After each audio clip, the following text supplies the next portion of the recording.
మీరు సెటిల్డ్ అయిన తర్వాత ఆయన ఇచ్చిన కాంప్లిమెంట్స్ ఏంటి సార్? మీరు కోర్స్ మీరు ఆర్టిస్ట్‌గా వచ్చారు, ఎస్టాబ్లిష్ అయ్యారు. ఆ తర్వాత ఆయన ఆయన ఫీలింగ్ ఏంటి? అంటే డైరెక్ట్‌గా ఎప్పుడు నాకు చెప్పలేదు. ఆహా! లాస్ట్ డేస్‌లో అంటే మా అమ్మ పోయిన తర్వాత ఇంకా ఒంటరిగా ఉన్నాను. ఊరికే మాట్లాడుకుంటూ ఉండేవాళ్ళు. ఏంటి అంటే ఇప్పుడు ఆయన్ని ఒంటరిగా వదిలిపెట్టడం నాకు ఇష్టం లేదు.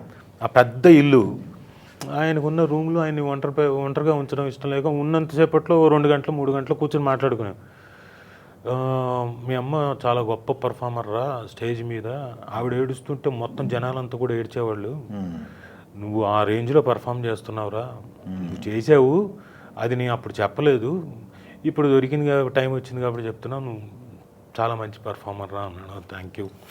అంతే కదా! తండ్రి కంటే కూడా ముందు గురువు దగ్గర నుంచి కాంప్లిమెంట్ రావడం అనేది అంటే ఎందుకో ఆయన ఎప్పుడు నాకు చెప్పలేదు. ఎంతసేపు మా అమ్మకి చెప్పేవాడు.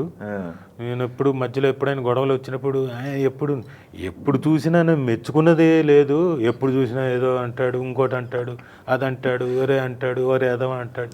ఏంది ఇది? నేను కష్టపడేది దేనికి అని చెప్పేసి ఏదో అంటే మా అమ్మ ఏడుస్తూ మీ నాన్న ఎలా మెచ్చుకుంటారన్న దాని గురించి చెప్పేది. ఓహ్!